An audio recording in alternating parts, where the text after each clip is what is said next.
Hi there. I'm really excited to be talking today. Let's see, I've got some slides even, I've got code. I can increase the size of the code here. Cool. Except don't look at the code yet. I'm not talking about it yet. My name's Tom. I'm talking today about extending reactivity that we're used to in our front-end frameworks, right? We have these amazing reactive front-end frameworks. I don't need this. These amazing reactive front-end frameworks, and it's just a pity that the reactivity stops in those systems as soon as we get to the server. So we build these webs of, all right, this state here is what triggers this div down here and also this other div down here, and I can set that state from all these different places. And I want you to hear about Convex. Convex is a backend as a service. I guess I have slides for these things. Convex is a backend. And it is a backend that lets you extend the reactivity that we love in our front-end frameworks all the way to the backend. And I have another blank slide because I want to talk. Well, so I really love these reactive frameworks, right? I really like React. I've played around with Vue some. I've enjoyed Swift UI when I'm doing mobile development. I've played with Svelte. That was pretty cool. I got started with, before I did much React, I was doing Elm, which was a really neat kind of reactive frame. All this stuff, this idea of reactivity when you're developing UIs feels so useful that it's a pain to give it up once we hit the server. But to remember how useful it is, I want to, or it helps me to remember to take a look at code before I was using React. Or just here, I'm going to show you the last project I did where I didn't use some kind of reactive framework. It was this endless web project. Let's see. Let's navigate there. Yeah,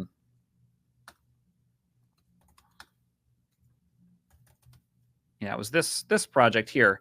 This is a port of a C++ open source game to the web using Emscripten.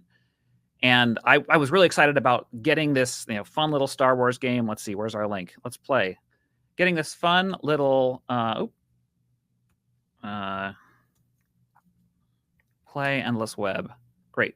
Fun little, I can't say it's Star Wars, that'd be copyright infringement, right, or a trademark or something, but fun little space adventure game. And sure, I don't know, let's hop in. Let's see how this thing works. New player, sure. Gotta make it big. I've got some name. I'm gonna buy a cool little ship here. Great, looks good.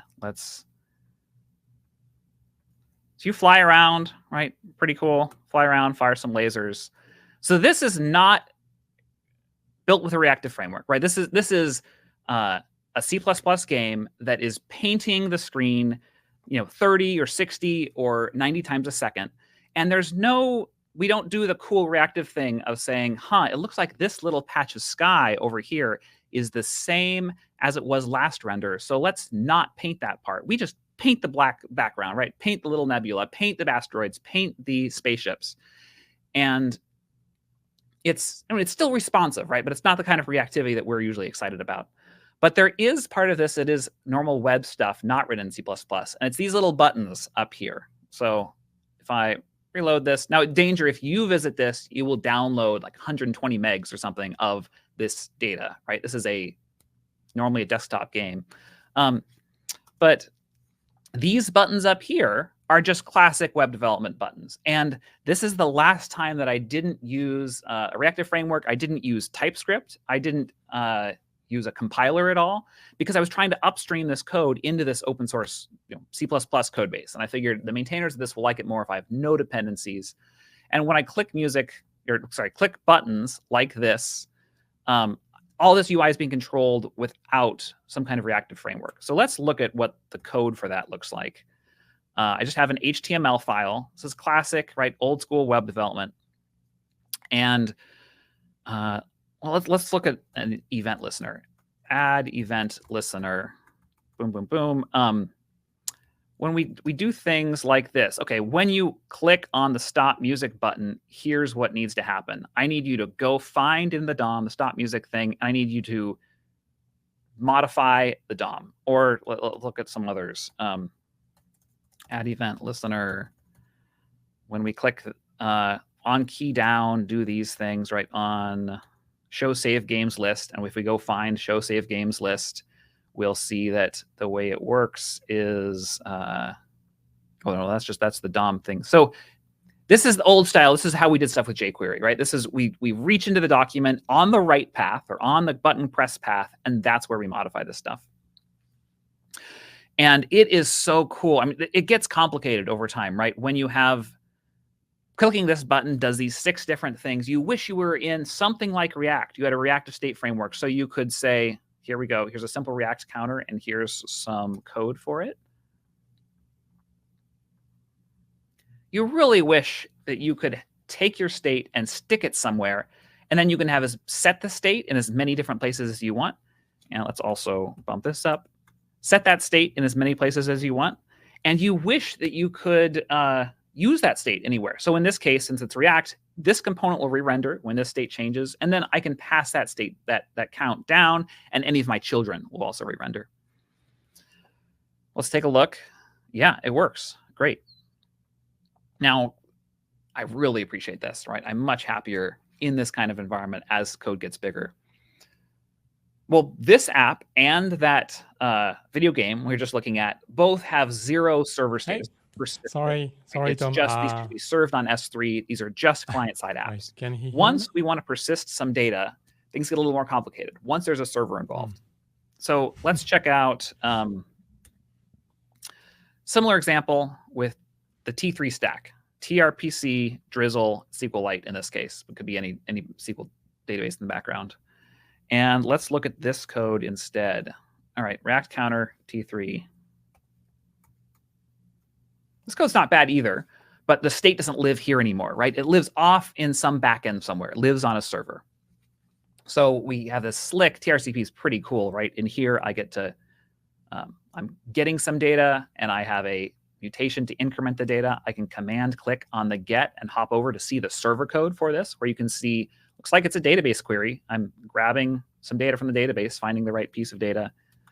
And over here, the mutation, kind of similar. We're going to, in a transaction, get some data, modify it, and then save it.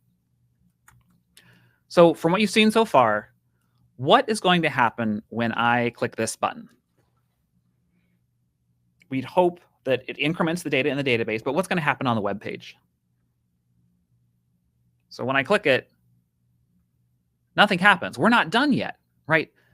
Part of front-end development is recreating the graph of the data flow on the server on the front end. So in this use mutation here, I need to say, you know what?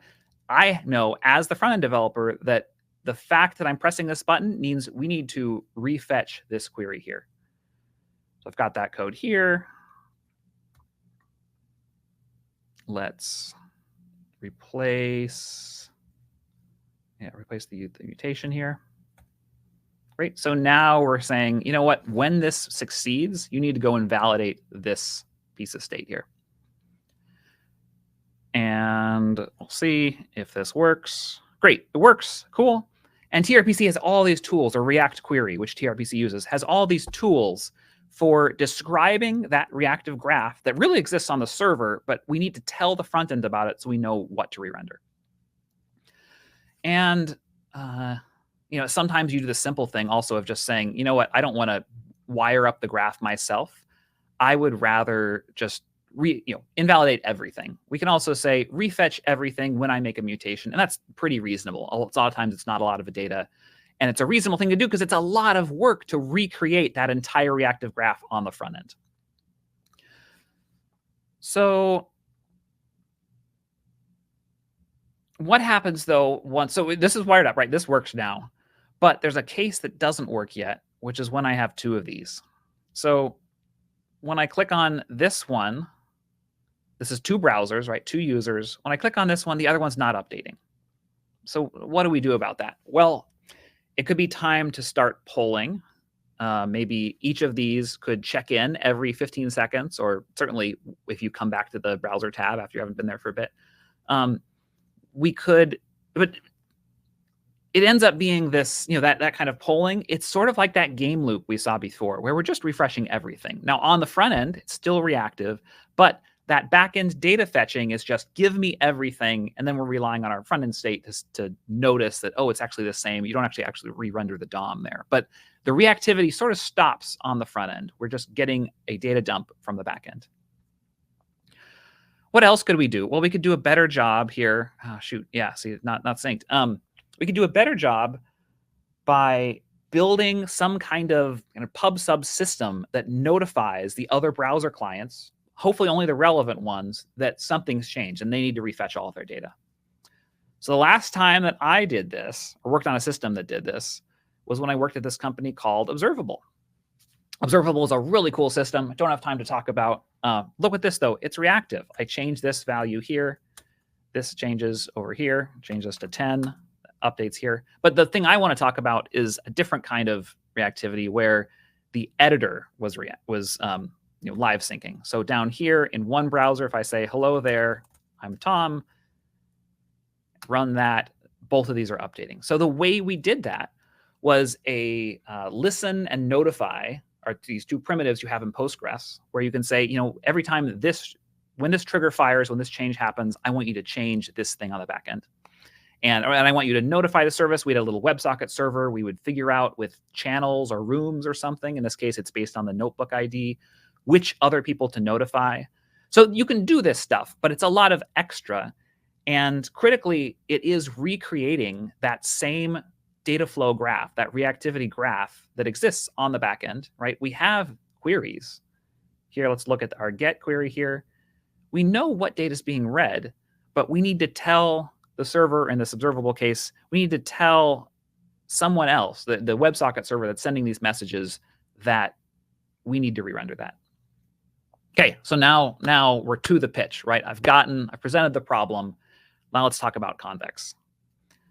Our next example here, this one, I think. Now, this should look a lot like our previous example, except that I've not bumped up the font enough. That's too much.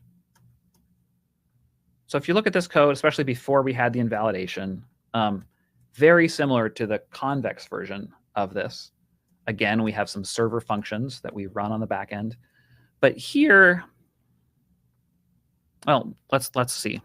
Here, there's no need to declare that invalidation. So this is the same code that we had trouble with before, but now it just works. And that's because we're using, well, before I tell you, how could that work, right? We might just be invalidating everything. So I should go to an example where maybe we have several of these, and you can say, no, we really are being selective about this. In fact, let's just to prove it, let's open up the React Dev Tools. And do I just have it on? Yeah, I do.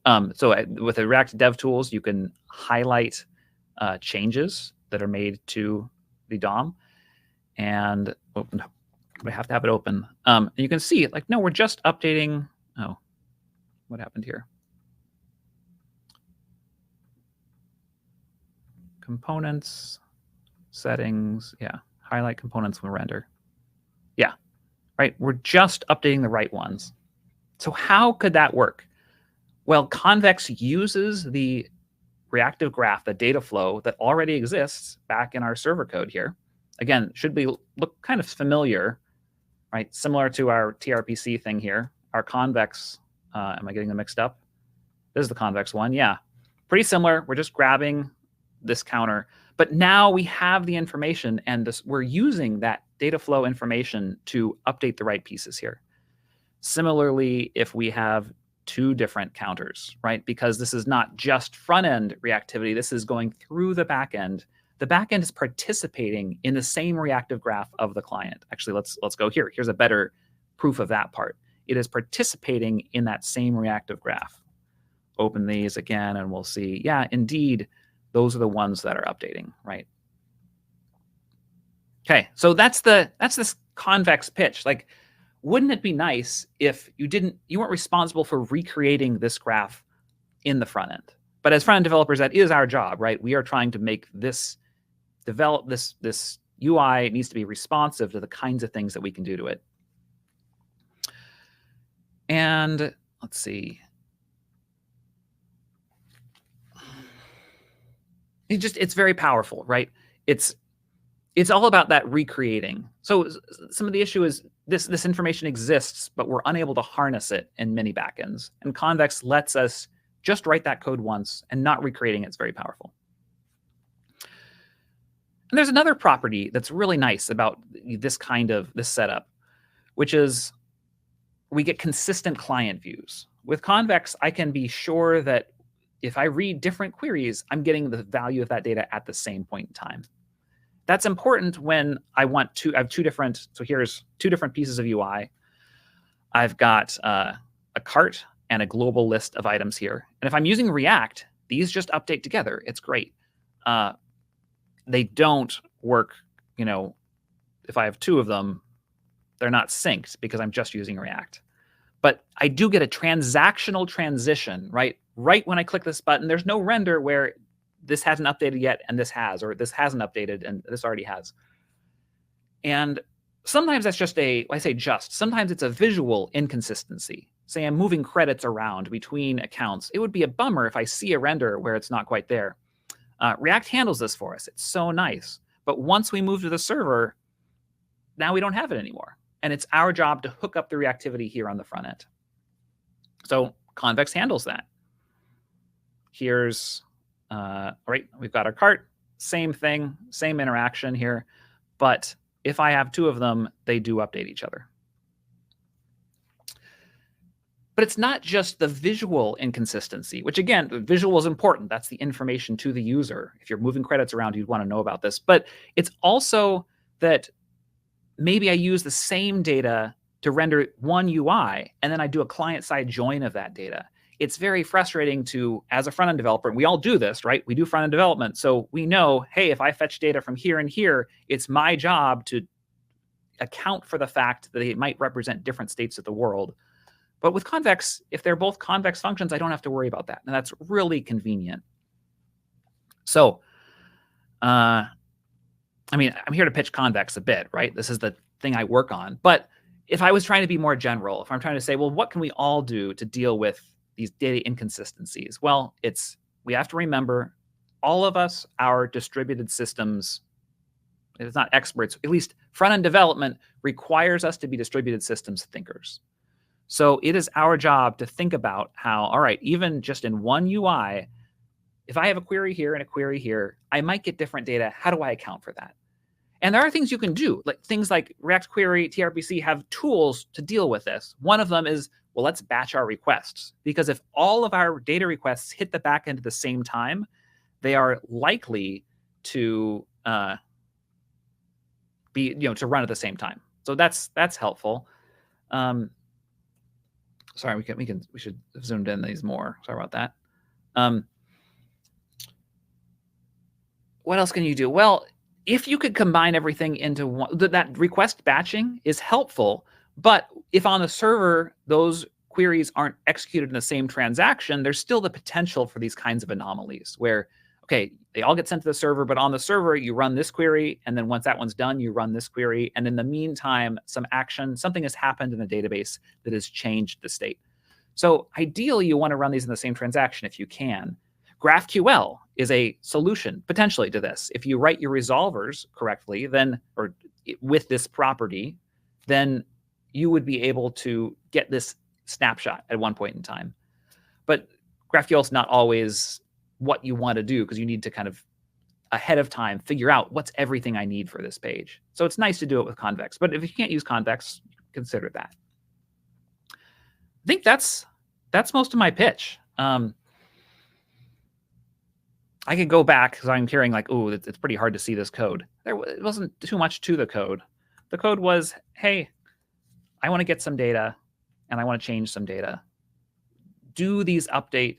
When I hit one of these, does the server use the information from the backend to say, oh, yeah, I should swap that on the front end too. I need to update that data, or does it not? And now we could look at the backend code here.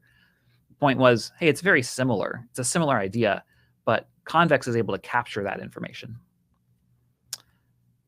That's all I wanted to say, right? So pitching Convex, but also saying we are all, as front-end developers, responsible for this kind of distributed system thinking. So as you're writing code, you need to think about it. And you already do, right? Descriptively, this is a thing that as from developers, we get good at. But the thing I know about distributed systems is that they're hard, and I don't like them, right? Or I don't like the programming model they provide. So I'm telling you, check out this thing called Convex, this backend as a service that provides you, it's also open source, you can run it yourself, that provides you this higher level guarantee that makes it much nicer to write front-end applications. Okay, I think that's it, but excited to answer questions because I could talk for hours about this. Perfect. Yeah, I love the old school approach, Tom. It's it's quite nice. That was very enlightening talk. Thanks for this. We have plenty of questions regarding that topic. Great. First of which is any tips on how to prioritize which vulnerabilities to address first? I'm sorry, could you say that one more time? Which? Oh, sorry, it's right here. Tips how to prioritize. Oh, that might have been for the last talk. See, okay, how does Convex? I like this question better. I'm more informed about this question. How does Convex handle? Oh no, not this one. Go back. Okay, how does it handle cache invalidation? Sorry, I just want to pass on the vulnerabilities one.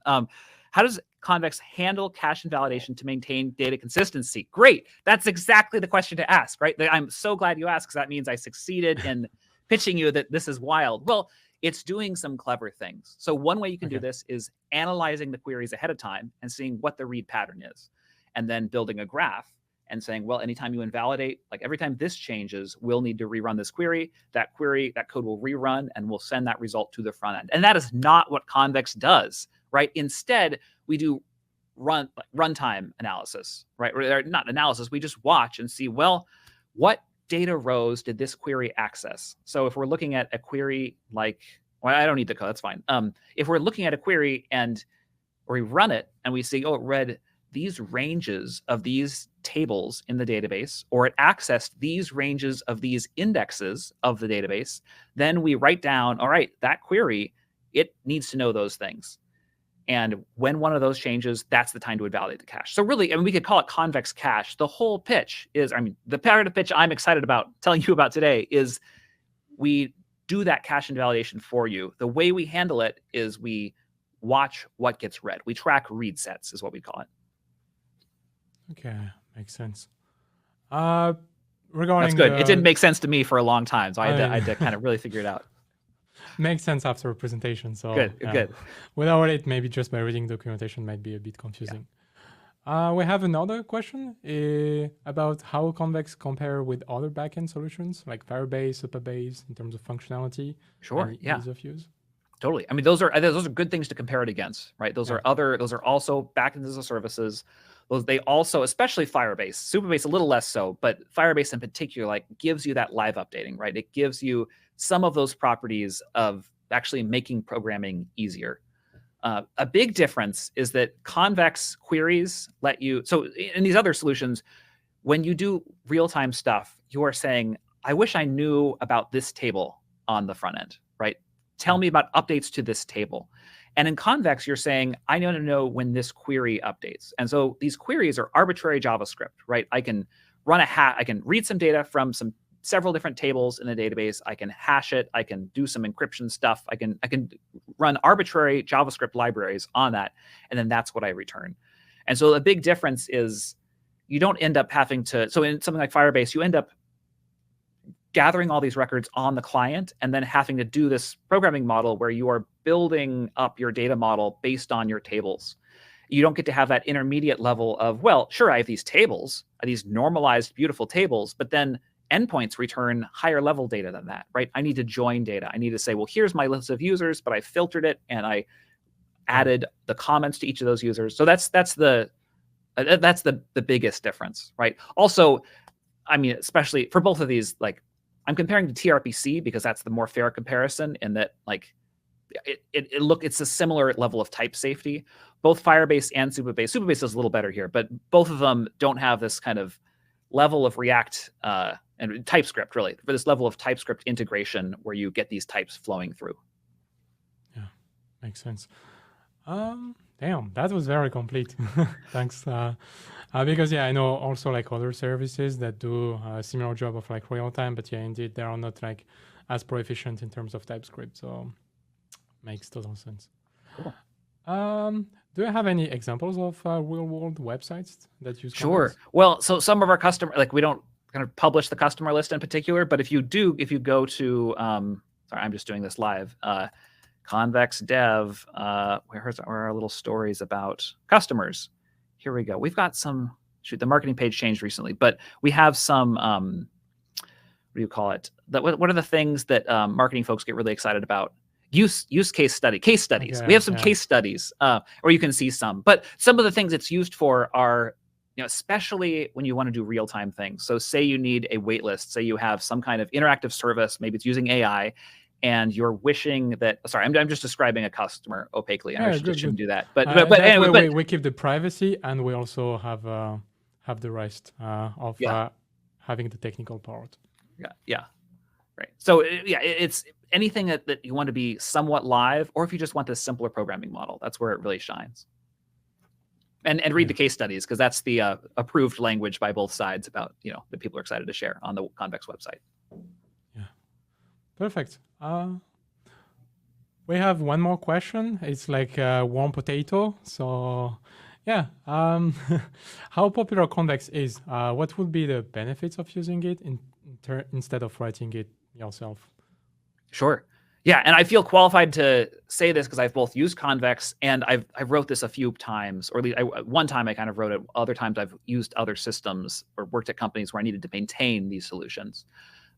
If you really do build all that, like, one answer is if you build Convex yourself, gosh, it's more expensive, but yeah, that would be great, right? It's your code, you understand it. Like there are obviously benefits of that. And when we've built these live updating systems before, I mean,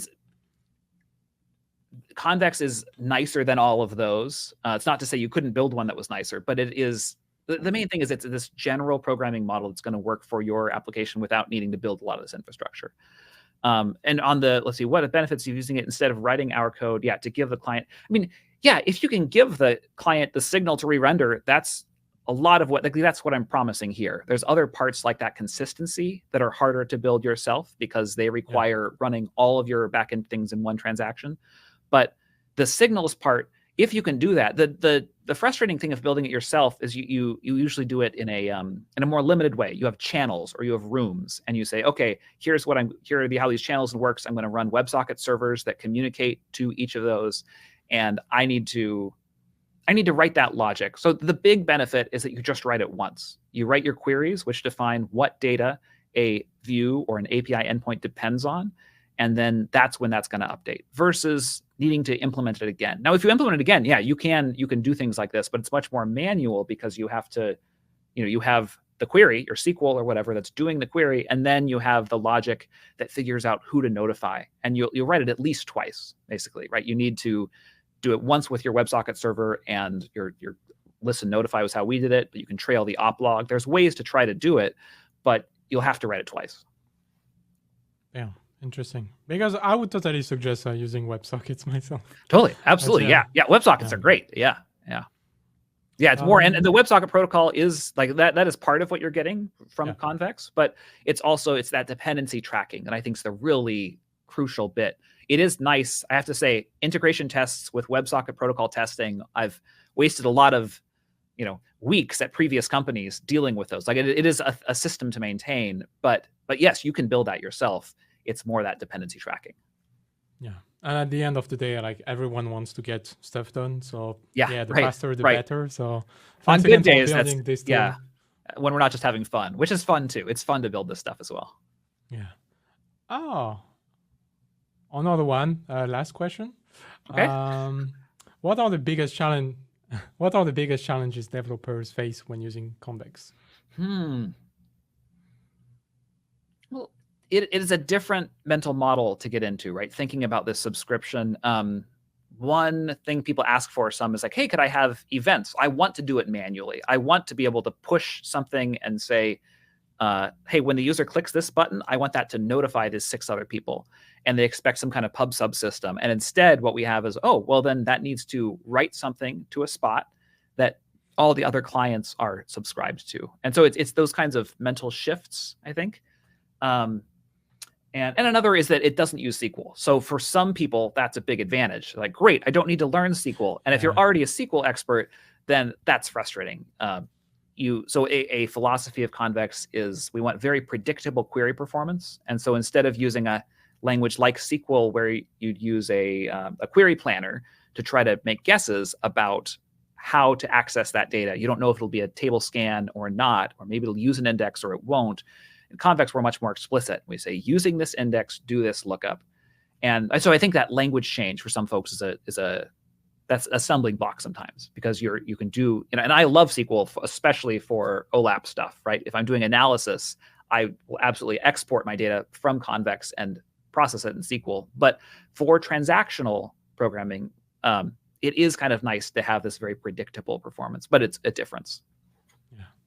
Yeah, and also I feel like if you're very proficient in SQL, you can just make your own thing because it's going to be very complex and specific anyway. So yeah, like trade-offs. Yeah, yeah, for sure. Yeah,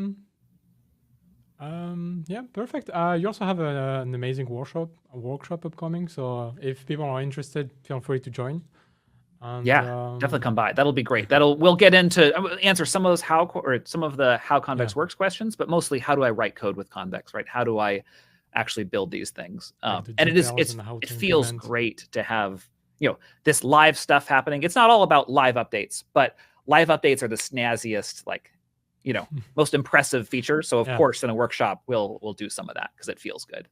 Yeah, like WebSockets or anything like lifetime with subscriptions is always very nice to see.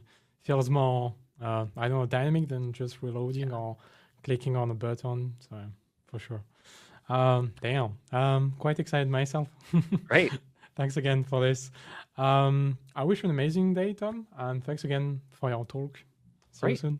Thanks so much. Bye.